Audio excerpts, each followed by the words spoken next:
दोस्तों नमस्कार।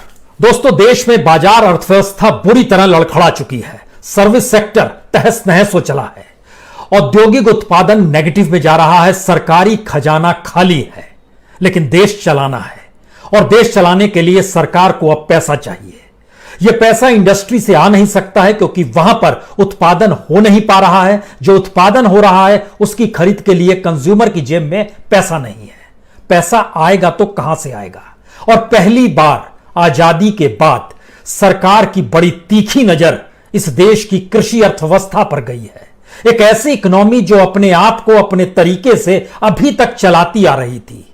पीढ़ियां की पीढ़ियां इस देश में अनाज उपजाकर इस देश का पेट भर रही थी। लेकिन अब उस अनाज पर भी इस देश की कॉरपोरेट और इंडस्ट्री का कब्जा कैसे हो जाए और उस कब्जे की एवज में सरकार को कितना कमीशन किस रूप में मिल जाए।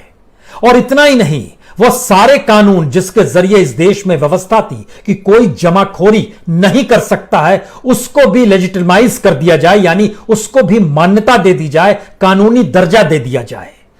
तो फिर वह कंज्यूमर जिसकी जेब में जरा सा भी पैसा बचा है, जो अपर मिडिल क्लास या अपर क्लास का है, वह जरा आज सोचना शुरू कर दे कि आने वाले वक्त में उसके पास जो चावल आएगा, जो गेहूं आएगा, जो आलू आएगा, जो प्याज आएगा, उसकी कीमत किसान को नहीं मिलेगी। और उसकी कीमत किसान ने जितनी लागत से उसका उपज को पैदा किया है उससे उसको नहीं जोड़ा जाएगा। जो प्राइवेट लोग होंगे जिन्होंने उसको खरीदा हुआ है वही चीजें तय करेंगे और वह कीमतें बढ़ाने के लिए खुले तौर पर जमाखोरी भी कर सकते हैं।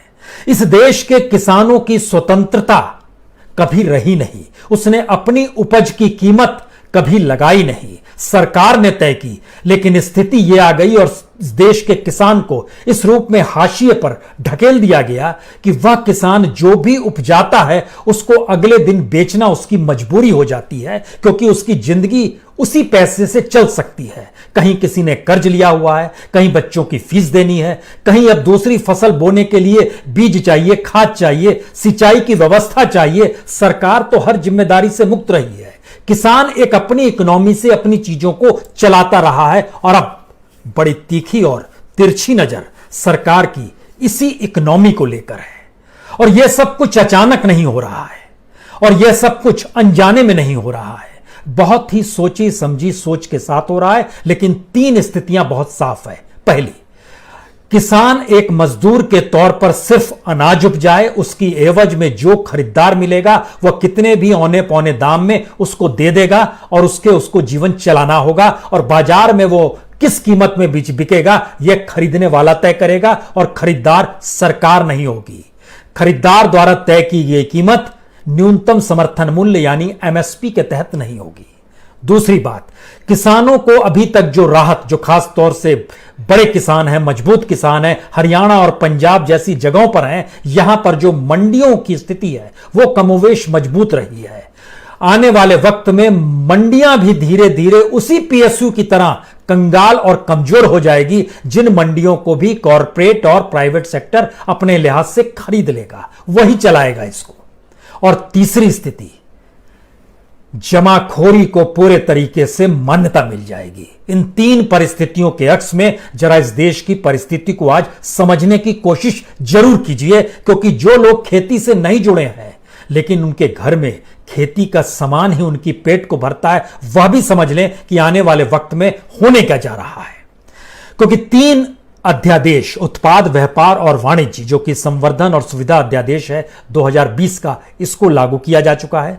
किसान सशक्तिकरण और संरक्षण अध्यादेश लाया जा चुका है और आवश्यक वस्तु अधिनियम भी लाए जा चुके हैं।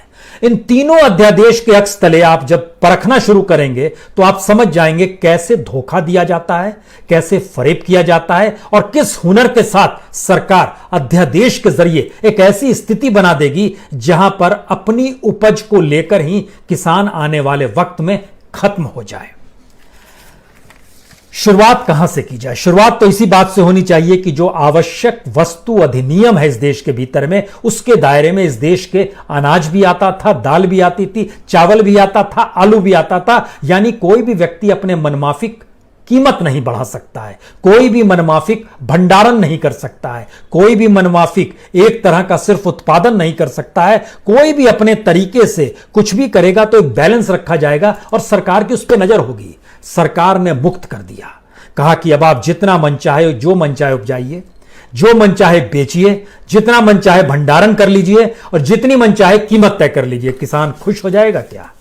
सवाल ही नहीं है। किसान तो अनाज उपजाएगा, उसके घर में कल तक खरीद के लिए एमएसपी प्राइस पर एफसीआई पहुंचती थी, वही फूड कॉर्पोरेशन ऑफ इंडिया जो अनाज सप्लाई करती है राशन दुकान को। राशन दुकान के जरिए सब्सिडाइज रेट पर लोग खरीदते हैं।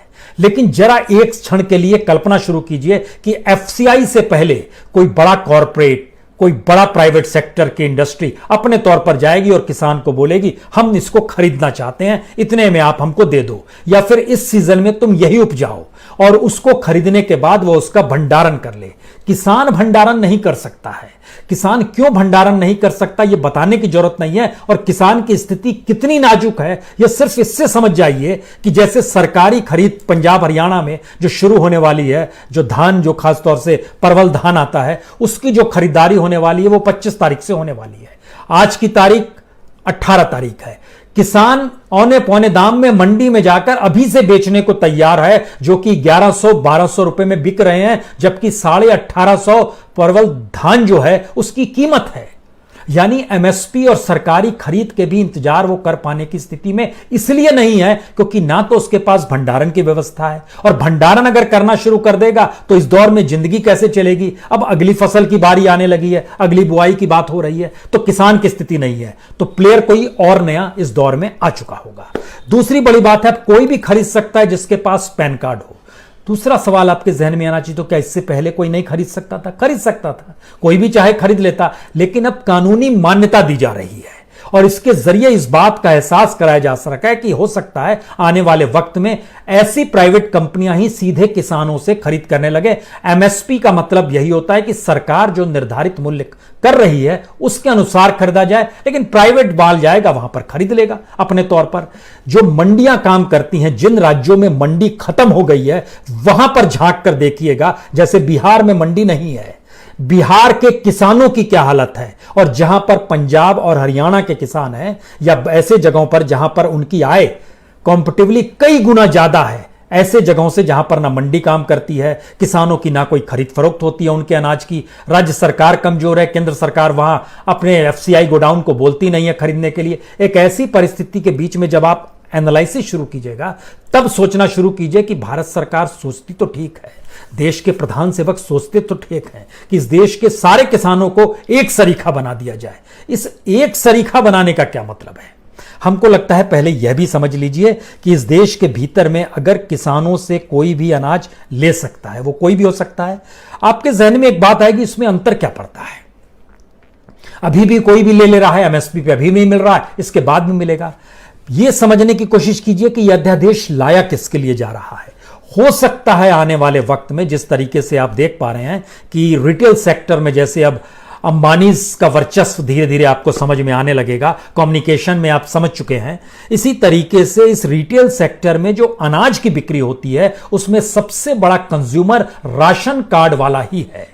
और सरकार जो 1000-2000 रुपए जो सीधे बार बार कहती है ना कि हम आपके खाते में डाल रहे हैं, आने वाले वक्त में ये हो सकता है नहीं है, ये उस दिशा में सरकार कदम बढ़ा रही है कि हम आपको पैसे देंगे, आप बाजार से अनाज खरीदिए, अनाज आपको सब्सिडाइज रेट पर मिलेगा। सब्सिडाइज रेट पर देने वाला व्यक्ति हम नहीं होंगे, कोई और होगा। कोई और में कौन होगा? वो अडानी भी हो सकते हैं या XYZ कोई भी हो सकते हैं जो जिस क्षेत्र में, लेकिन उसके लिए जो बैंक गारंटी चाहिए वो तो इस देश में चंद लोगों के पास ही है। पैन इंडिया जिनका वर्चस्व हो वैसी कंपनियां भी चंद ही हैं, जो सरकार और सत्ता के करीब है वही है। तो जो कैटेगरी क्रिएट की जाएगी पैन इंडिया की, जो बैंक गारंटी की, वह स्थिति में कुछ ही लोग फिट बैठेंगे जो सत्ता अनुकूल है। उनके लिए झटके में वह 80 करोड़ लोग जिनको आज 5 किलो अनाज दिया जा रहा है ना, वह एक कंज्यूमर के तौर पर होंगे, क्योंकि सरकार टैक्स का पैसा वसूलती है। सरकार और कोई सामाजिक जिम्मेदारी ले नहीं रही है। सरकार ने हर जिम्मेदारी से पल्ला झाड़ लिया। हायर एजुकेशन सरकार नहीं देगी, हॉस्पिटल सरकार नहीं देगी, साफ पानी सरकार नहीं देगी, सरकार कुछ भी नहीं देगी। सरकार सिर्फ उसके लिए अलग अलग प्राइवेट सेक्टर्स को खड़ा कर रही है, और जो इस देश में सरकार की जिम्मेदारी सार्वजनिक उपक्रमों को लेकर भी थी, वह भी तो उसने बेचना शुरू कर दिया। यानी उस जिम्मेदारी से भी सरकार मुक्त हो रही है। तो सिर्फ टैक्स का पैसा लेगी, कमीशन का पैसा लेगी, और उसके जरिए अपनी सुविधाओं का उपभोग करेगी, और उसके जरिए इस देश को चलाना शुरू कर देगी और कहेगी यही देश है। लेकिन सवाल है, 80 करोड़ कंज्यूमर को सरकार एक कंपनी के लिए पैदा कर देगी, जिन्हें अब राशन दुकान से नहीं बल्कि उसकी दुकानों से लेना होगा, या राशन दुकान उसी कंपनी के हवाले कर दिए जाएंगे। यह तो निचले स्तर का बात है जो कंज्यूमर्स पैदा होंगे। किसान के जो खिलाफ की परिस्थिति है, उसको अगर समझने की बात जब आ रही है, तो उसका डाटा भी बहुत खतरनाक डाटा है। इसलिए इसका जिक्र हम आपसे जानबूझ के करना चाहते हैं कि इस देश के भीतर में जरा इस बात को समझिए कि जो बिहार का किसान है और जो पंजाब का किसान है, उसमें अंतर क्या है। बिहार के किसान की सालाना आय 44,172 रुपए है, जो आखिरी डाटा सरकार के द्वारा दिया गया है। पंजाब के किसान की सालाना आय 2,17,450 है। इसका मतलब यह हुआ कि जो बिहार और पंजाब में अंतर देखिए, हर महीने पंजाब का किसान 18,000 रुपए कमाता है, हरियाणा का किसान लगभग 14,500 कमाता है, कर्नाटक का किसान लगभग 8,832 रुपए कमाता है। देश का एवरेज किसान की आय जो है वह 6,426 रुपए है। बिहार के किसान की स्थिति यह है कि वो 3,538 रुपए साल के कमाता है। महीने में उसके हिस्से में कितने आते होंगे, ये महीने का है, 3,538 रुपए ये महीने का है। साल भर का जो उसका आ रहा है वो 44,000 आ रहा है, 172 रुपए। अब सवाल है कि कोई भी किसी भी मंडी में जा सकता है, कहीं भी बेच सकता है। तो जो पंजाब, हरियाणा या ऐसे जो ज्यादा विकसित राज्य हैं और इन जगहों पर जो किसानी हो रही है, उन किसानों को तो स्थिति बिगड़ जाएगी। उनका माल अब कहां बिकेगा, और उनकी जगहों पर अगर मान लीजिए कोई बिहार से माल उठाता है, वहां पर आपको सस्ते में चावल मिल जाएगा, सस्ते में वो माल उठाएगा, वहां से लाके पंजाब की मंडी में डंप कर देगा और बोलेगा कि इसे खरीदिए। या फिर वो वहीं से माल उठाकर ले आएगा और बाजार में उसके एक मुनाफा का रेशियो बढ़ जाएगा, और इधर पंजाब और हरियाणा के किसानों को भी अपनी कीमत कम करनी पड़ेगी, क्योंकि जो राज्य है जैसे बंगाल 3,980 रुपए किसान जो है हर महीने पा पाता है, इतना न्यूनतम है। छत्तीसगढ़ 5,177 रुपए, छत्तीसगढ़ जिसको कटोरा कहा जाता है धान का, वहां के भी किसानों की स्थिति अच्छी नहीं है। उड़ीसा 4,976 रुपए एक महीने के, उत्तर प्रदेश 4,923 रुपए एक महीने की कमाई है। अब जब उसकी कमाई को वो शिफ्ट करेगा और वहां के उपज को खरीद कर लाएगा, तो यहां तो किसान पंजाब का हो, हरियाणा का हो, कर्नाटक का हो, गुजरात का हो, महाराष्ट्र की स्थिति भी कंपैरेटिवली बिहार से दुगनी अच्छी है। महाराष्ट्र में लगभग 7,386 रुपए पर महीने किसान की औसत कमाई आती है। पहली तबाही किसानों के तौर पर पूरे देश में आ जाएगी, झटके में, एक झटके में आ जाएगी। दूसरी स्थिति, जो लोग ये समझते हैं कि किसानों की आय जो सरकार बताती है, सरकार उसके भीतर का सच नहीं बताती है। सच ये है कि अगर बिहार का किसान 44,172 रुपए एक साल में कमाता है, तो उसको किसानी से जो आय है वह सिर्फ 20,627 रुपए होती है। यानी आधा सिर्फ उसको किसानी से मिलता है, बाकी मजदूरी से लगभग 15,000 रुपए कमाता है, 15,885 जो सरकारी आंकड़ा बता रहा है।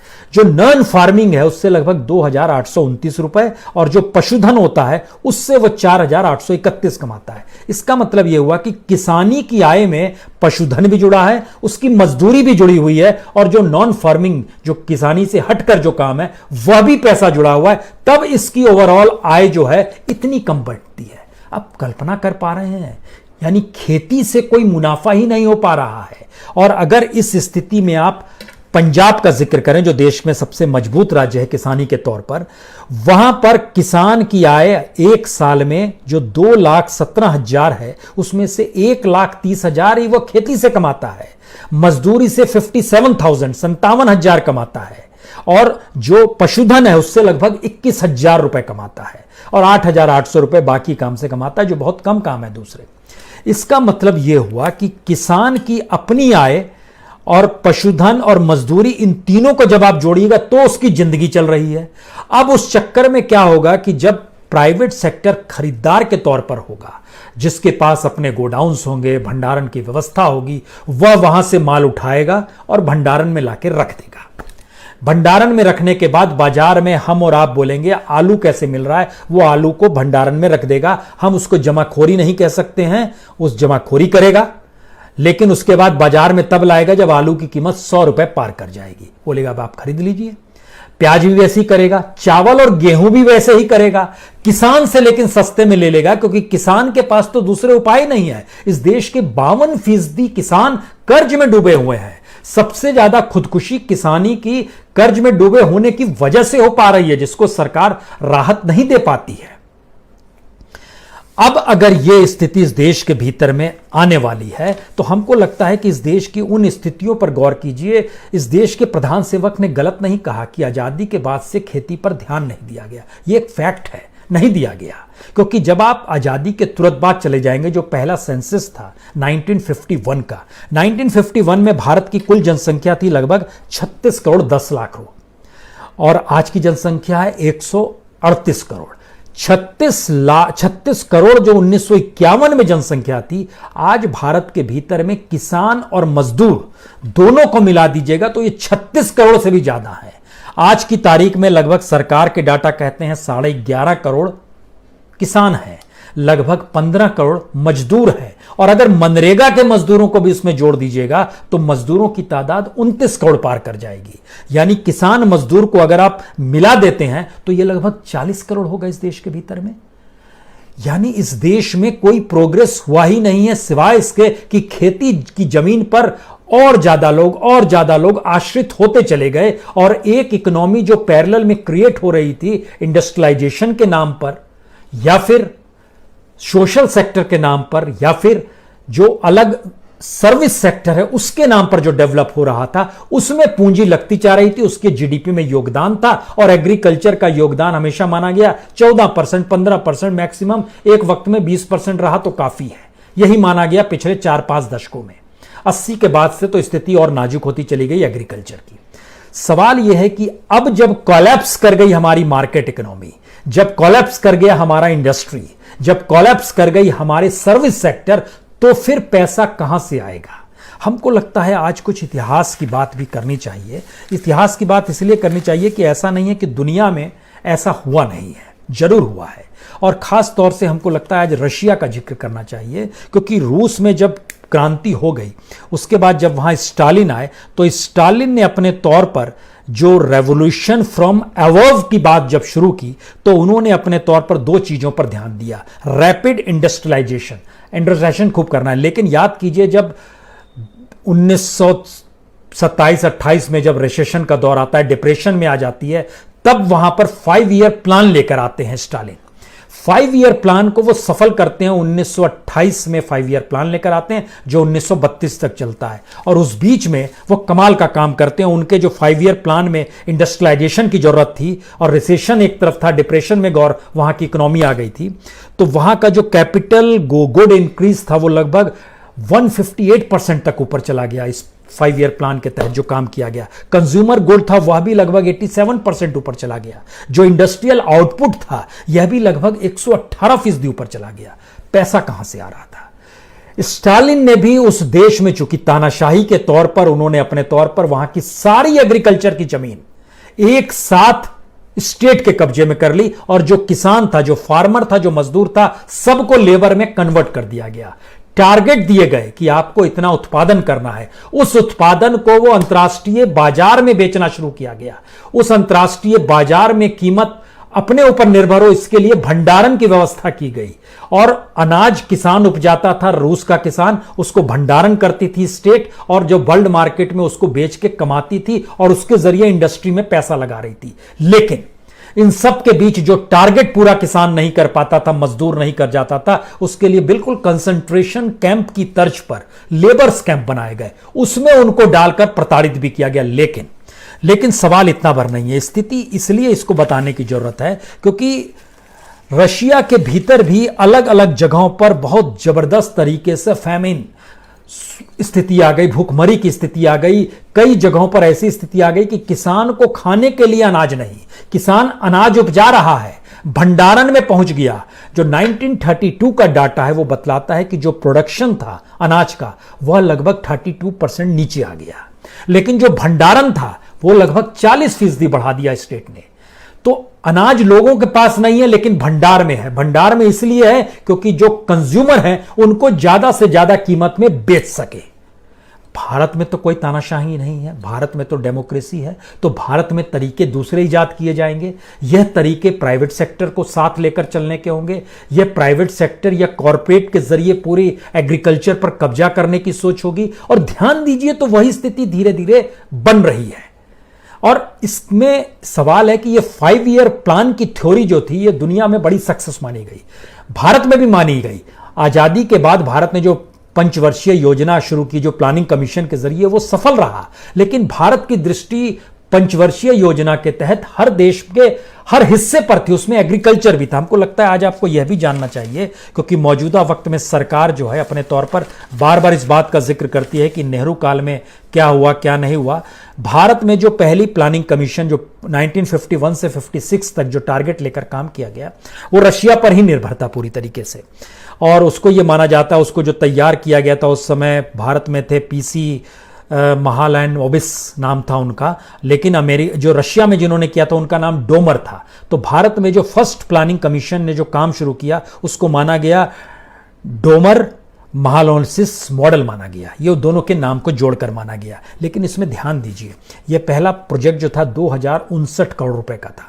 इसमें सिंचाई और ऊर्जा पर 27% खर्च करना था, खेती और सामुदायिक विकास पर 17.4% खर्च करना था, परिवहन और संचार पर लगभग 24% खर्च करना था, इंडस्ट्री पे 8.4% खर्च करना था, जो सामाजिक सेवा क्षेत्र है उस पर लगभग 16% खर्च करना था, जो जमीन के पुनर्वास की बात थी, जो बट गया था देश, यहाँ के मुसलमान कुछ वहां चले गए, वहां के हिंदू कुछ यहाँ गए, तो जमीनों के वितरण और उसके पुनर्वास की बात थी, उस पर भी बजट का 4% हिस्सा रखा गया।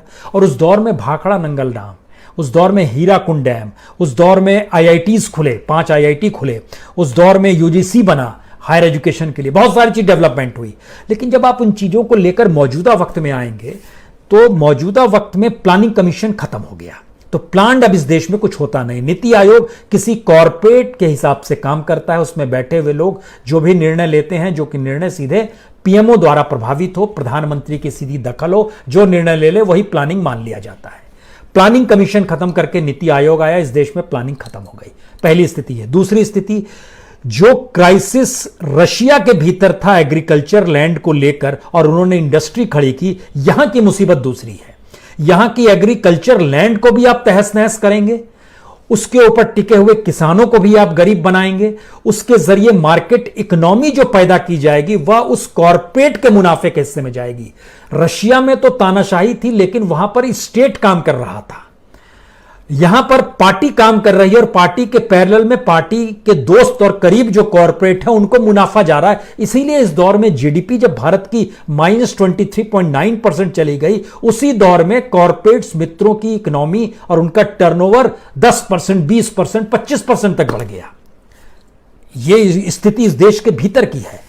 इसलिए दोबारा लौटिए कि क्या यह मान लिया जाए कि अब जमाखोरी को कानूनी दर्जा दे दिया जा रहा है? क्या यह मान लिया जाए कि अब इस दौर में जो मंडियों पर जुड़ी हुई पूरी इकोनॉमी थी, जाहिर है जिसमें वहां पर जो लोग थे जो खास तौर से जिनको आढ़ी कहते हैं या फिर जिनके जरिए जो टैक्स वसूलते हैं, लगभग 2.5% ये माना जाता है कि ये लोग टैक्स वसूलते हैं, मंडी में जो टैक्स मिलता है उसको ये लोग अपने तौर पर खत्म कर देंगे। और ये सरकार जो अपने तौर पर कह रही है कि जो बिचौलिए हैं वो खत्म हो जाएंगे, डायरेक्ट किसान अपने माल को बेच सकते हैं। ये कुछ ऐसा ही है, इस देश में अचानक कह दिया जाए अब इस देश में कोई भी हवाई जहाज उड़ा सकता है, हर कोई पायलट का लाइसेंस ले सकता है। तो पायलट का लाइसेंस लेने के बाद आप क्या उड़ाएंगे? जब आपके पास साइकिल खरीदने तक के लिए पैसा नहीं है तो पायलट का लाइसेंस मिलने के बाद आपके हिस्से में क्या आएगा? तो पायलट का लाइसेंस जिनके पास होगा उनकी महत्ता क्या होगी, यह सोचिए अब आप। ठीक इसी तरीके से जब आप एक पैन कार्ड लेकर इस देश के किसानों से माल खरीद सकते हैं, भंडारण की व्यवस्था कर सकते हैं, उस भंडारण से निकाला हुआ मार्केट में चीजों को बेच सकते हैं, और आने वाले वक्त में जो राशन दुकानों पर जो सब्सिडाइज रेट में अनाज मिलता है वह भी अब तय हो जाएगा कि किस रूप में सरकार पल्ला झाड़ लेगी और उनके हवाले चीजें कर देगी, अब आप ही बांटो, तो एक कितना बड़ा कंज्यूमर, उनको सस्ते में ही अनाज दिया जाएगा। लेकिन मान लीजिए 80 करोड़ लोगों उसके जरिए अगर हर 1 किलो पर 1 रुपया भी लाभ हो रहा है तो कितना लाभ होगा, ये आप जोड़िए। किस स्थिति में हमारी इकोनॉमी डेवलप हो रही है और हम एग्रीकल्चर की तरफ ध्यान देने की दिशा में बढ़ रहे हैं। और आखिरी बात, जो सबसे बड़ी महत्वपूर्ण बात है, इस देश के भीतर में जो आप देखना शुरू कीजिएगा कि किसान की स्थिति क्या रही है। 1951 में 7 करोड़ किसान थे, 1951 में, 1961 में ये बढ़कर लगभग 10 करोड़ किसान हो गए, 10 करोड़ किसान 1961 में। और अब आप कल्पना कीजिए 1991 में जो इकोनॉमिक रिफॉर्म जब अपन अपनाते हैं, उस समय इस देश में 11 करोड़ किसान थे, सिर्फ 1 ही करोड़ किसान ज्यादा बढ़े हैं। 1991 के बाद से 2020 में जब आप आते हैं तो किसानों की संख्या 11.5 करोड़ ही हो पाती है, लेकिन मजदूरों की तादाद जो 1951 में लगभग 2 करोड़ 73 लाख मजदूर थे, जो 1961 में बढ़कर 3 करोड़ होते हैं, वह बढ़ते बढ़ते 1991 में लगभग 7.5 करोड़ होते हैं। 2011 में उनकी तादाद लगभग 14 करोड़ होती है। 2020 में ये आते आते लगभग 29 करोड़ हो जाते हैं लेबर।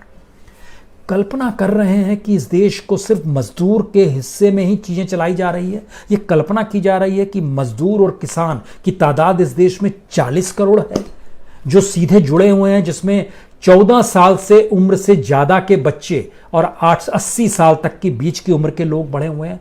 बड़ी तादाद है। यानी सबको कैसे कंज्यूमर में तब्दील किया जाए, टैक्स का पैसा सरकार लेकर उनके खातों में 1, 2 हजार, 3 हजार डाल दे और वो बाजार से अनाज खरीदें। एक ऐसी प्रणाली भी पैदा की जाएगी आने वाले वक्त में। सवाल यही है कि अगर बिहार का किसान, उड़ीसा का किसान, छत्तीसगढ़ का किसान, मध्य प्रदेश का किसान, अगर उसकी आय बेहद कम है और इधर हरियाणा का किसान, कर्नाटक का किसान, पंजाब का किसान, इनकी आय उसकी तुलना में कई गुना ज्यादा है, आंदोलन यहां पर होगा, संघर्ष होगा, मरने मारने की स्थिति आ जाएगी।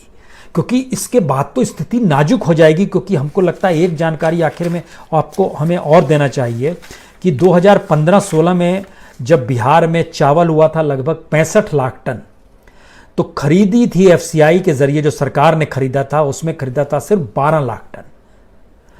झारखंड में 29 लाख टन हुआ था, सरकार ने खरीदा था सिर्फ 2 लाख टन। पंजाब में 118 लाख टन हुआ था और सरकार ने खरीदा था 93.5 लाख टन।